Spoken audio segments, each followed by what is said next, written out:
नमस्कार. 9:30च्या बातमीपत्रात मी शैलेश पेठे आपलं स्वागत करतो. सुरुवातीला एक नजर ठळक बातम्यांवर. राज्यातल्या कापूस उत्पादक क्षेत्रात वस्त्रोद्योग पार्कची उभारणी करून रोजगार निर्मितीला चालना देण्याची मुख्यमंत्र्यांची घोषणा. मराठवाड्यातल्या पाणी टंचाईच्या मोठ्या आव्हानाला तोंड देण्यासाठी गुंतवणुकीचे नवे पर्याय शोधावे लागतील, मुख्यमंत्री देवेंद्र फडणवीस. वित्तमंत्री जेटली यांच्या राजीनाम्याच्या मागणीवरून आजही संसदेत गोंधळ, दुपारनंतर कामकाज सुरळीत. दिल्ली क्रिकेट संघटनेतल्या भ्रष्टाचाराच्या आरोपांवरून वित्तमंत्री यांच्याकडून अरविंद केजरीवाल यांच्याविरुद्ध मानहानीचा खटला दाखल.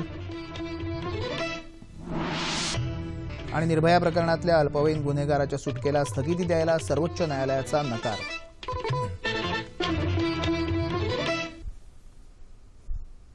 पाहूया सविस्तर वृत्त. राज्यातल्या कापूस उत्पादक भागातल्या एमआयडीसी परिसरात वस्त्रोद्योग पार्कची उभारणी करून मोठ्या प्रमाणात गुंतवणुकीच्या माध्यमातून रोजगार निर्मिती करणार असल्याची घोषणा मुख्यमंत्री देवेंद्र फडणवीस यांनी आज विधानसभेत केली. आजच रेमंड उद्योग समूहासोबत झालेल्या करारानुसार अमरावतीजवळ पहिला वस्त्रोद्योग पार्क उभारला जाणार असून यामध्ये 1500 कोटीची गुंतवणूक हा उद्योग करत आहे. यामधून 7500 बेरोजगारांना काम उपलब्ध होणार असल्याची माहिती मुख्यमंत्र्यांनी सभागृहाला दिली. याशिवाय सियाराम आणि अन्य काही कंपन्यांच्या मार्फत या क्षेत्रात 2200 कोटींची गुंतवणूक होणार असून त्यामुळे 5200 रोजगार उपलब्ध होतील असंही मुख्यमंत्री म्हणाले.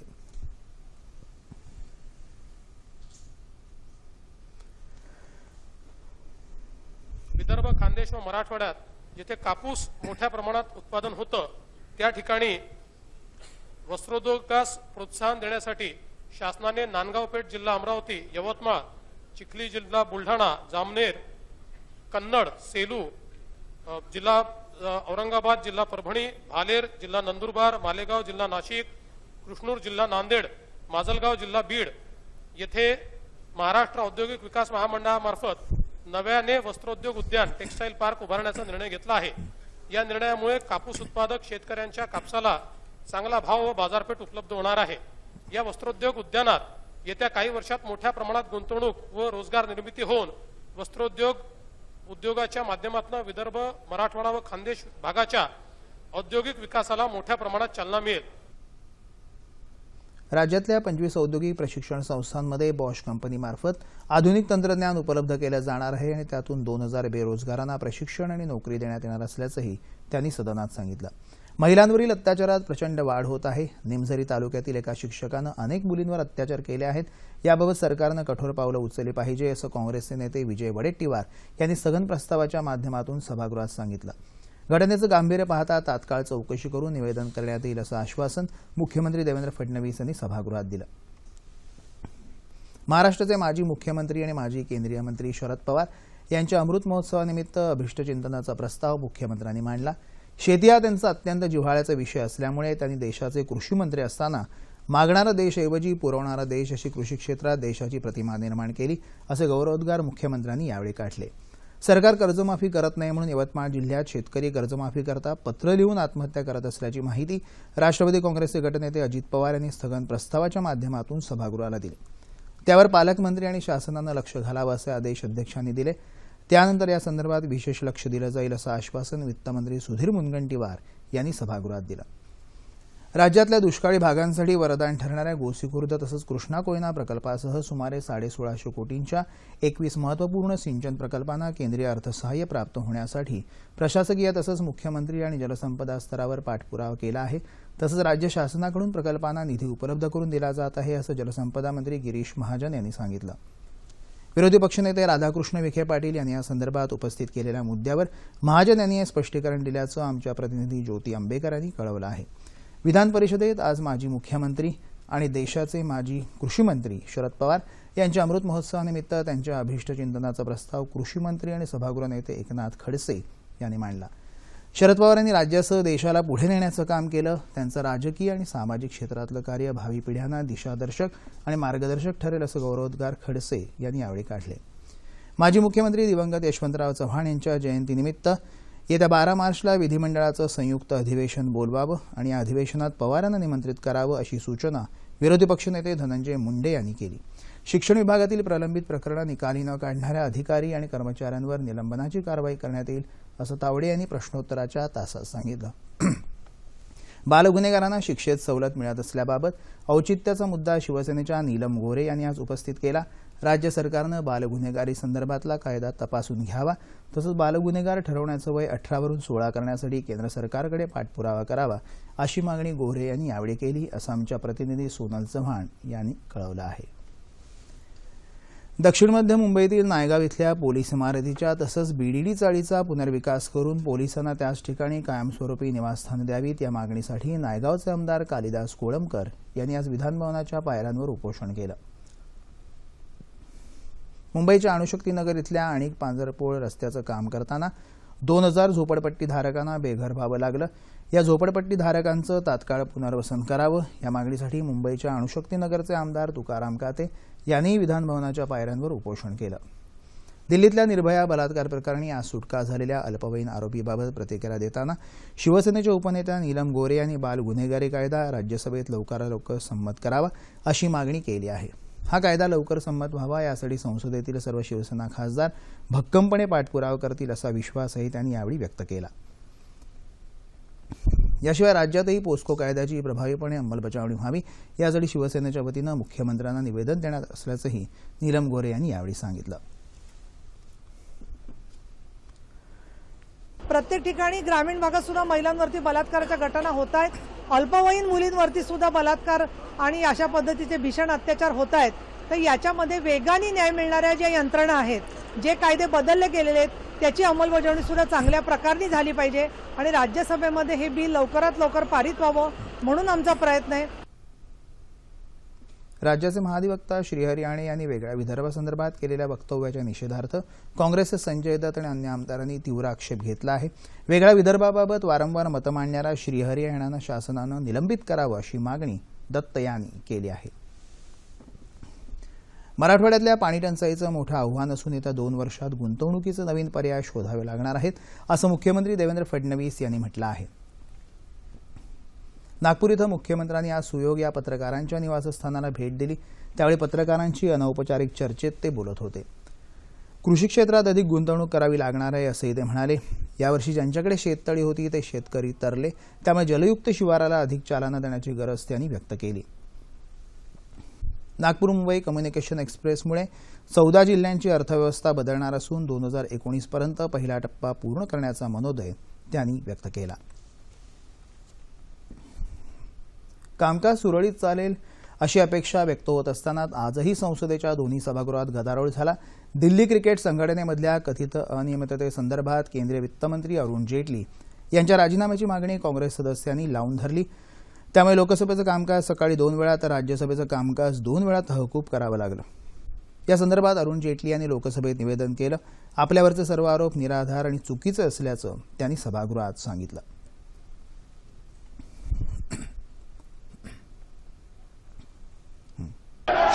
चौदह हजार की नेशनल स्टेडियम ध्यानचंद स्टेडियम का रेनोवेशन 600 करोड़ रुपए में किया. यहाँ ब्रांड न्यू स्टेडियम 114 करोड़ रुपए में बच गया और उसको ही अपने आप में गलत मानते हैं. किसी ऐसे भाइयों ने ये रिपोर्ट नहीं दी कि ये खर्चा गलत हुआ. ऐसे भाइयों ने इस पूरे खर्चे को स्वीकार किया और इस विषय पर कोई फाइटिंग नहीं दी.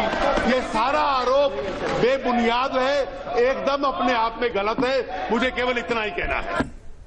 लोकसभेत आज राष्ट्रीय जलमार्ग सुधारणा विधेयक 2015 मंजूर करण्यात आलं, तर दिवाळखोरी आणि नादारी संहिता सुधारणा विधेयक सादर करण्यात आलं. राज्यसभेत आज अनुसूचित जाती जमाती अत्याचार निवारण विधेयक संमत झालं. अल्पवयीन बालकांच्या न्यायासंदर्भातल्या विधेयकावर तातडीने चर्चा करायला सरकार तयार आहे. मात्र विरोधकांच्या गोंधळामुळे ते अद्याप प्रलंबित असल्याचं संसदीय कामकाज राज्यमंत्री मुख्तार अब्बास नक्वी यांनी राज्यसभेत सांगितलं. देशाच्या काही भागात भीषण दुष्काळ आणि काही भागात झालेल्या अतिवृष्टी आणि पूरस्थितीमुळे निर्माण झालेल्या परिस्थितीवर राज्यसभेत चर्चा करण्यात आली. डीडीसी अर्थात दिल्ली क्रिकेट संघटनेच्या व्यवहारात अनियमितता असल्याच्या आरोपासंदर्भात केंद्रीय वित्तमंत्री अरुण जेटली यांनी आज दिल्लीचे मुख्यमंत्री अरविंद केजरीवाल आणि आम आदमी पक्षाच्या इतर नेत्यांविरोधात दिल्ली उच्च न्यायालयात मानहानीचा खटला दाखल केला. या प्रकरणाची गंभीर दखल घेत न्यायालयानं आज केजरीवाल आणि अन्य 5 जणांना नोटिसा जारी केल्या. या खटल्याची सुनावणी 5 जानेवारीला होणार आहे. या प्रकरणात माजी क्रिकेटपटू आणि भाजपा खासदार कीर्ती आझाद यांनी केलेले आरोप दिल्ली क्रिकेट संघटनेनं फेटाळले आहेत. डीडीसीएचे उपाध्यक्ष चेतन चव्हाण यांनी देखील आझाद यांनी केलेले आरोप जुन्या गैरप्रकारांच्या चौकशीतल्या निष्कर्षाच्या आधारे केले असल्याचं स्पष्ट केलं आहे. नवी दिल्लीत झालेल्या निर्भया बलात्कार प्रकरणातल्या अल्पवयीन गुन्हेगाराच्या सुटकेला स्थगिती द्यायला आज सर्वोच्च न्यायालयानं नकार दिला. दिल्लीच्या महिला आयोगानं या गुन्हेगाराच्या सुटकेला स्थगिती देण्यासाठी सर्वोच्च न्यायालयात दाखल केलेली याचिका न्यायालयानं फेटाळली. या गुन्हेगाराची 3 वर्षाची शिक्षा पूर्ण झाल्यानंतर त्याला काल मुक्त करण्यात आलं होतं. मात्र गुन्हेगार केवळ अल्पवयीन आहे म्हणून त्याला सोडू नये असं महिला आयोगाचं म्हणणं होतं. या गुन्हेगाराच्या सुटकेला निर्भयाच्या पालकांसह विविध स्तरातून विरोध होत आहे. काल या सर्वांनी दिल्लीमध्ये या सुटकेविरोधात निदर्शनं केली होती. आज झालेल्या निर्णयानंतर निर्भयाच्या पालकांनी मात्र निराशा व्यक्त केली आहे. सुटकेनंतर या दोषीला एका स्वयंसेवी संस्थेकडे सोपवण्यात आलं असल्याची माहिती पोलीस सूत्रांनी दिली आहे. गेली 3 वर्ष अल्पवयीन दोषीला सुधारगृहात ठेवण्यात आलं होतं. जागतिक आरोग्य संघटनेच्या अहवालानुसार जगातील सर्वाधिक क्षयरोगाचे रुग्ण भारतात आहेत अशी माहिती केंद्रीय आरोग्यमंत्री जे.पी. नड्डा यांनी नुकतीच लोकसभेत दिली. WHOनं प्रकाशित केलेल्या अहवालानुसार 2014 मध्ये भारतात 22 लाख क्षयग्रस्त रुग्ण होते. ही संख्या इतर देशांच्या तुलनेत सर्वात जास्त असल्याची माहिती नड्डा यांनी दिली.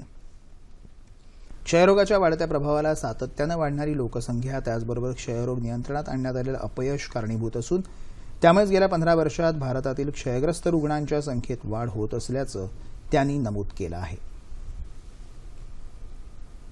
क्षयरोगाचं उच्चाटन कसं करता येईल याविषयी अधिक मार्गदर्शन करण्यासाठी मुंबईच्या सार्वजनिक आरोग्य विभागाचे उपसंचालक डॉक्टर सुधाकर कोकणे आज आपल्या स्टुडिओत आले आहेत. डॉक्टर कोकणे, 9:30च्या बातमीपत्रात आपलं मनपूर्वक स्वागत. नमस्कार. नुकतंच लोकसभेचे आरोग्यमंत्री जे.पी. नड्डा यांनी म्हटलेलं आहे की क्षयरोगाची संख्या अजूनही आपल्या देशात सर्वाधिक आहे इतर देशांच्या तुलनेमध्ये. अनेक कार्यक्रम आपण हाती घेतलेले होते, अनेक वर्ष प्रयत्न चाललेले आहेत.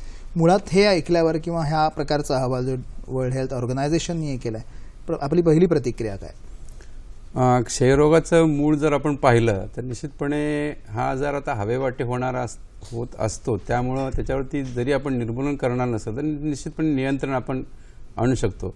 आणि गेल्या सातत्याने 10 वर्षाची जर परिस्थिती पाहिली तर निश्चितपणे ह्यात सुधारणा होत आहे असं महाराष्ट्रामध्ये आढळून आलेलं आहे. सरासरी थुंकीबाधित जे रुग्ण होतात, आपण म्हणतो की थुंकी पॉझिटिव्ह, त्या म्हणजे मायकोबॅक्टरम ट्युबरकस हा जो आजार जंतू आहे, जीवाणू आहे, बरोबर, असे 50 सरासरी 50-52 हजार अशा रुग्ण आपल्याला महाराष्ट्रामध्ये सापडतात. आपण ते डिटेक्ट करतो. आणि अशा रोगांचं डिटेक्ट केल्यानंतर यातलं महत्त्वाचं जर आपल्याला कंट्रोल करायचं असेल तर ह्या ज्या पॉझिटिव्ह रुग्णांना नियमित ट्रीटमेंट देणे फार महत्त्वाचं आहे. बरोबर. त्यामुळं जो औषधोपचार आपल्याला CAT 1, CAT 2 आणि जो परत नंतरच्या सुधारित क्षयरोग कार्यक्रमांतर्गत जे हे दिलेले आहेत त्या संबंधित रुग्णांना देखरेखीखाली, प्रभावी देखरेखीखाली जर आपल्या कर्मचाऱ्यांनी जर निश्चितपणे दिला तर निश्चितपणे ह्याच्यावरती नियंत्रण आपण आणू शकतो. मुळातच ही वाढती लोकसंख्या हे मुख्य कारण आहे क्षयरोगाचा प्रसार होण्याचं. आणि आपण मुंबईसारख्या महानगरात बघतो की अतिशय गर्दी आहे आणि जिथे संपर्काचं प्रमाण जिथे जास्त असतं 2 माणसांमधलं, मग रेल्वे असेल इतरही असेल, त्याचंही एक मुख्य कारण आहे. मुळात सर हे जे क्षयरोग होण्याचं प्रमाण आहे हे सोशो इकॉनॉमिक कॅटेगरी आपण ज्याला म्हणतो त्याचा की त्याच्यात फरक असतो की ABCD या ज्या कॅटेगरी आहेत की सर्वाधिक गरीब याला क्षयरोग होण्याची शक्यता जास्त असते. काय नेमकी कारण आहेत होण्याची आणि रोग झाल्यास रुग्णांनी काय काळजी पहिली घ्यायला पाहिजे? तसा फरक असा करता येणार नाही, कारण शेवटी मुंबईसारख्या किंवा झोपडपट्टी एरियामध्ये जरी किंवा ग्रामीण भागामध्ये पण आणि शहरी भागामध्ये पण आहे, पण क्राऊडेड प्लेसमध्ये जेव्हा जो ऑलरेडी जो रुग्ण आहे संशयित, म्हणजे ज्याच्याकडे ऑलरेडी तो पॉझिटिव्ह रुग्ण आहे आणि त्याच्यात थुंकी वाटे किंवा त्याच्या संघाने तर त्याला जो आहे. दुसरी गोष्ट, जो त्याच्या जवळपासचे जे रुग्ण आहेत, जे लोक आहेत, त्याची जर इम्युनिटी निश्चितच मुळातच जर कमी असेल तर त्याला तो धोका एक जास्त असतो. म्हणजे अति जोखमीची जे म्हणतो आणि जोखमीची माणसं किंवा व्यक्ती अशा म्हणतो. आणि दुसरी गोष्ट, जे काही ठराविक हे आहेत की हा जो म्हणजे पहिल्यांदा करायचं असेल तर 2 आठवड्याचा ज्याला ताप खोकला आहे ते निश्चितपणे ते तपासणी करून घेणं हे फार महत्वाचं आहे. बरोबर. सातत्याने हे होतोय आणि त्याच्या घरात ते असतील. आणि दुसरी गोष्ट काय असं आहे की काही अतिजोखमीची जी रुग्ण असतात की मधुमेहाचे रुग्ण असतात किंवा HIV बाधित रुग्ण आहेत किंवा एजेड पेशंट आहेत आणि सातत्याने क्राउडेड आहे, ह्यांना थोडासा सर्वसामान्याच्या पेक्षा ज्या सर्वसाधारण रुग्णांच्या पेक्षा तो निश्चितपणे धोका थोडासा जास्त असतो. त्यामुळे त्यांनीही त्याची काळजी तशी घेणं आवश्यक आहे. क्षयरोग नियंत्रणात आणण्यासाठी जर आपण म्हणालात की पूर्णपणे समूळ उच्चाटन याला फार वेळ लागेल किंवा बिकॉज ही लोकसंख्या असेल किंवा इतर कारणं असतील, मुख्य कुठले कार्यक्रम राष्ट्रीय स्तरावर आणि आपण राज्यात किंवा मुंबई महापालिकेतर्फे कुठले कार्यक्रम क्षयरोग नियंत्रणात आणण्यासाठी आपण घेतलेले आहेत आणि त्याचा प्रतिसाद काय मिळतो त्या कार्यक्रमात? निश्चितपणे याचा प्रतिसाद आपण म्हटलं की आकडेवारी जर पाहिली आपण तर सुधारित क्षयरोग कार्यक्रम नियंत्रण कार्यक्रम जो आहे त्यामध्ये प्रभावी देखरेख जी आहे त्याचं पहिल्यांदा ते निदान करणं फार महत्त्वाचं आहे. थुंकी घेऊन त्याचं निदान करणं आणि पॉझिटिव्ह आला तर मग एक्सरे पॉझिटिव्ह आणि जसे ते डिफरन्शियल आमच्या मेडिकल भाषेमध्ये त्याच्या टर्म्स आहेत. तर त्याच्यात जो रेग्युलर ट्रीटमेंट जी दिली आहे तो 6 महिन्याची दिलेली आहे ती रेग्युलर घेणं आणि पेशंटनी त्याच्या समोर आपल्या त्या डॉक्टरच्या समोर किंवा त्याच्यासमोर हा घेणं फार महत्त्वाचं आहे. दुसरी गोष्ट आहे की जे खाजगी दवाखाने आहेत किंवा अशासकीय संस्था आहे, आता हा 2012 मध्ये केंद्र सरकारने अधिसूचित केलेला आहे की नोटिफायबल डिसीजेस म्हणतो आपण त्यांना, की आपल्याकडे आलेला रुग्ण हा झाल्यानंतर हा शासनाकडे ह्याच्यामध्ये नोटिफाय करणं हे त्याचीच कंपल्सरी. त्यामुळे शासनाकडच्या दवाखान्यातले जे रुग्ण आहेत ते आपल्याकडे आपण हे करतोच, परंतु खाजगी किंवा सेवाभावी संस्था किंवा बाकीच्या जो काही आहेत त्यांनी रुग्ण नोटिफाय करणं तर निश्चित हे त्याचं हे आहे की जेणेकरून त्याला त्या लाभार्थ्यापर्यंत पोहोचवून किंवा त्या लाभार्थी जो आजारी रुग्ण आहे त्याला आणून त्याला प्रभावीपणे थुंकी नमुना तपासणं, त्याचं मायक्रोस्कोपिक करून हे करणं आणि त्याला जे वेळच्या वेळी गोळ्या देणं आणि आहार देणं हा फार महत्त्वाचा कार्यक्रम ह्यामध्ये आपण राबवू शकतो. हे सरकारी रुग्णालयात किंवा महापालिकेच्या याच्यात कुठल्या प्रकारची ट्रीटमेंट इथे देतात की जेव्हा कळतं की निदान होतं क्षयरोगाचं तुमच्याकडे आल्यानंतर किंवा प्राथमिक आरोग्य केंद्रात आल्यानंतर किंवा महापालिकेच्या इस्पितळात आल्यानंतर त्याच्या कशा प्रकारे आपण हे करतो? शासकीय दवाखान्यात असेल किंवा कुठल्याही झालं तर त्याला कॅटेगरीज आहेत की मग तो पहिल्यांदा त्याचा सिम्पटम विचारले जातात आणि अशा रुग्णांनी आल्यानंतर त्याचं तपासणी केल्यानंतर मग एक्सरे काढला जातो. एक्सरे काढल्यानंतर किंवा थुंकी नमुना तपासला जातो, मग तो एक्सरे पॉझिटिव्ह म्हणतो आपण की थुंकी नमुना. त्याप्रमाणे ते कॅट 1 कॅट अशा ट्रीटमेंटच्या पद्धती आहेत. दुसरी गोष्ट की काही रुग्ण जे काही आपण म्हणतो की आळा का बसत नाही, की काही रुग्ण तपासले जातात परंतु ते नियमित उपचार वेळच्या वेळी घेत नाहीत किंवा कधी त्या उपचारामध्ये ते खंड पाडतात आणि अशा वेळेला जर उपचारामध्ये जर खंड पडला तर त्याचे निश्चितपणे त्याचे परिणाम होतात, त्यांना तो परत रिलॅप्स होतो आणि असे रुग्ण निश्चितपणे आपल्याला जवळपास यायला ते बाधक असतात. त्यामुळं जे ट्रीटमेंट घेणं हे फार महत्त्वाचं आहे. बरोबर आहे की जे मंत्री महोदयांनी म्हटलं होतं नड्डा साहेबांनी की मुळात तसं आपल्याला थोडंफार अपयश आलंय. मी अपयश म्हणणार नाही, पण आत्तापर्यंत जे आपण कार्यक्रम राबवलेले त्यांना तुमच्या अपेक्षेत का प्रतिसाद आलेला आहे? अपेक्षेपेक्षा ते रुग्णांच्या संख्येत कमी होणं म्हणा किंवा जे रुग्ण आले त्यांना पूर्ण ट्रीटमेंट देऊन ते बरे झालेत अशा घटना आहेत? निश्चितपणे, कारण आपण जवळजवळ आमचं जर प्रमाण महाराष्ट्रातलं प्रमाण पाहिलं तर निश्चितपणे ह्याच्यावरती आपण कंट्रोल केलेलं आहे आणि ह्याच्यामुळे 90% रुग्ण शोधणे हा एक महत्त्वाचा जो इंडिकेटर तो आपण निश्चितपणे महाराष्ट्रामध्ये रुग्ण शोधून त्याचा उपचार करण्यासाठी आपण प्रयत्न केलेले आहेत. हे झालं ट्रीटमेंटबद्दल की औषधोपचार असतील किंवा हे असतील. त्यानंतर जे एक समुपदेशन लागतं की मुळात आपल्याकडे अजूनही की ज्याला क्षयरोगाची भावना निर्माण होणे म्हणतं किंवा क्षयरोग डिटेक्ट झाल्यानंतर ते जे त्याच्या घरातल्यांचं वागणं असतं ते त्या दृष्टीने समुपदेशनासाठी आपण काही मदत करता का? की पूर्वी पण असे अनेक उपाय करायचो की त्या क्षयरोगाला तळेगावसारख्या ठिकाणी नेलं जायचं किंवा थंड हवेच्या ठिकाणी नेलं जायचं, असे एक उपाय असायचे. मुळात त्या कुटुंबाची मानसिकता कशी असायला पाहिजे अशा प्रकारचं समुपदेशन आपण करतो का? समुपदेशन हे आपले आरोग्य कर्मचारी करतात, डॉक्टर्स करतात, खाजगी संस्था करतात आणि ज्या NGO आहेत त्यांचेही करतात आणि त्यात फक्त एवढंच आहे की त्यात घाबरण्यासारखं काही नाही. हा आजार निश्चितपणे क्युरेबल आहे. वेळच्या वेळी ट्रीटमेंट घेतलं तर निश्चितपणे त्याचा आजार पूर्णपणे बरा होतो. एवढंच फक्त आपल्याला म्हणजे त्यांना सांगितलं तर निश्चितपणे तो रुग्ण आणि त्याचे नातेवाईक त्याची हे करणार नाही. क्षयरोगाचे पूर्णपणे बरा झाला मुळात लक्षण पुढे दिसतं की वजन फार कमी झालेलं असतं त्या रुग्णाचं, तो सुधारलाय किंवा तो मूळ झालाय, नॉर्मल झालाय.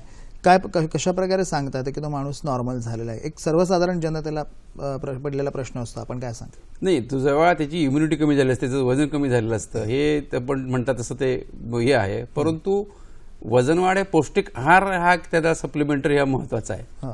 आणि आता मुंबईसारख्या ठिकाणी जसे मॅक्झिमम रुग्ण आहेत म्हणून आपण आता तिथं नवीन एक त्यांना जे रुग्ण आहेत किंवा जे बाधित रुग्ण आहेत त्यांना पौष्टिक आहार देण्याची एक सुद्धा सोशल रिस्पॉन्सिबिलिटीच्या माध्यमातून ही मुंबई कॉर्पोरेशनच्या एरियामध्ये राबवत आहेत आपण.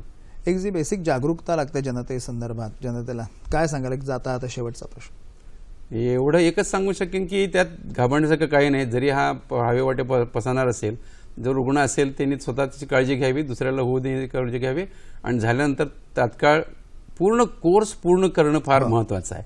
की पूर्णपणे कोर्स पूर्ण केला त्याचा गोळ्यांचा तर निश्चितपणे काही हे नाही.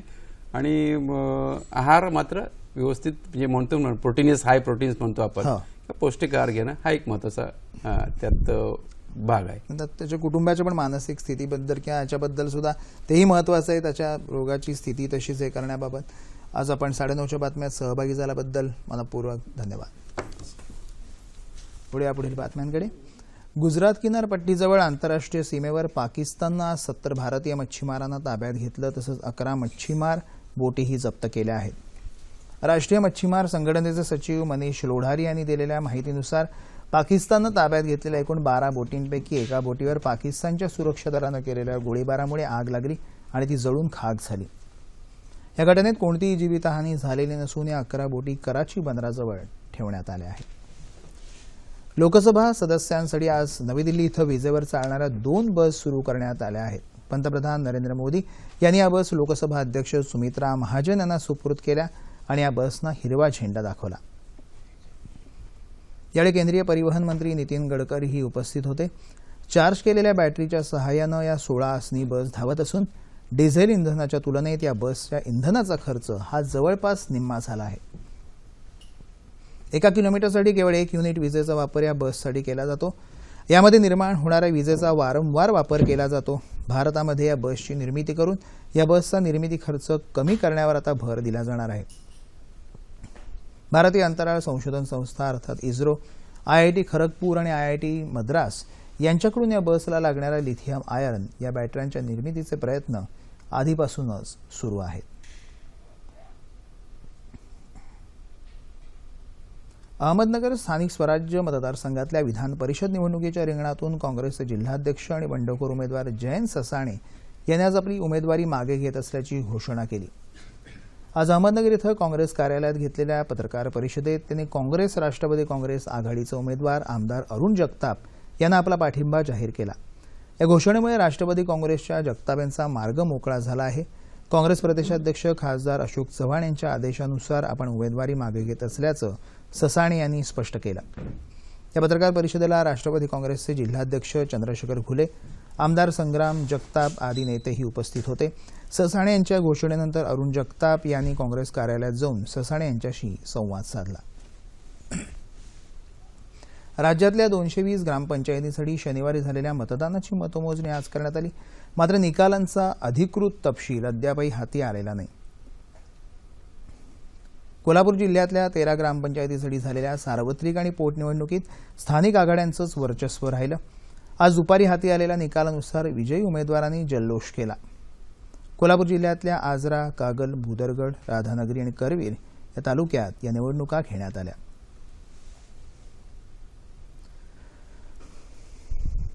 मातंग समाजाला मिळणाऱ्या अनुसूचित जातीच्या आरक्षणाचा विस्तार करण्यात यावा या मागणीकरता मातंग समाजाकडून 18 डिसेंबरला विधिमंडळावर काढण्यात आलेल्या मोर्चावर पोलिसांनी केलेल्या लाठी हल्ल्याच्या निषेधार्थ आज वाशिम इथं मातंग संघटना आणि बहुजन क्रांती सेनेच्या वतीनं रास्ता रोको आंदोलन करण्यात आलं. मातंग समाजाला आरक्षणापासून वंचित ठेवण्याचा सरकारचा डाव असल्याचा आरोप यावेळी आंदोलनकर्त्यांनी केला. यावेळी अकोला हैदराबाद महामार्गावरील वाहतूक काही वेळाकरता अडवण्यात आली.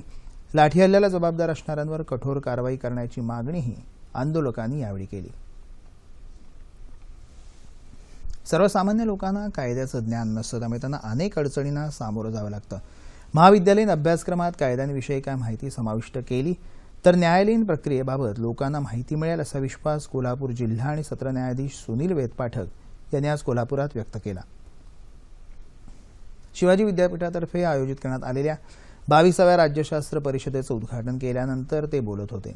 देशाच्या राजकीय वातावरणात चळवळ करणारे निवडून येत नाहीत आणि निवडून येणारे चळवळ करत नाहीत असं चित्र सध्या दिसतंय. अशा परिस्थितीत राज्यशास्त्राच्या अभ्यासकांनी नव्या पिढीचं प्रबोधन करण्याची गरज आहे असंही ते यावेळी म्हणाले. 2 दिवस चालणाऱ्या परिषदेला राज्यातले सुमारे 200 संशोधक, अभ्यासक उपस्थित आहेत. परिषदेत विविध विषयांवर चर्चासत्रही आयोजित करण्यात आली आहेत. सुरक्षित, समाधानकारक आणि वक्तशीर प्रवास हेच रेल्वेचं उद्दिष्ट असून पायाभूत सुविधांवर सर्वाधिक भर देण्यात येत आहे, अशी माहिती मध्य रेल्वेचे सहसरव्यवस्थापक के त्रिपाठी यांनी आज सोलापूर इथं पत्रकार परिषदेत दिली. सोलापूर विभागात रेल्वे मार्ग दुपदरीकरणाचं काम संथ गतीनं सुरू असून लवकरच त्याला गती देण्यात येईल, असंही त्रिपाठी यावेळी म्हणाले. आपल्या दौऱ्यात त्यांनी दौंड, जिंती, माढा, मोहोळ, सोलापूर आदी रेल्वे स्थानकांना भेट देऊन प्रवाशांच्या निवारा, पाणी, स्वच्छता, सुरक्षितता विषयक सुविधांचा आढावा घेतला.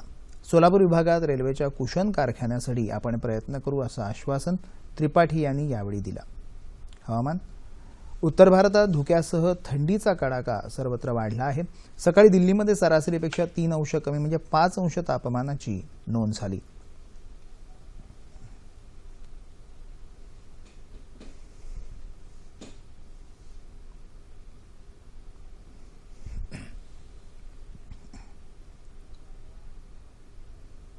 राज्यात मध्य महाराष्ट्र, मराठवाडा आणि विदर्भाच्या काही भागात किमान तापमानात सरासरीच्या तुलनेत उल्लेखनीय वाढ झाली आहे.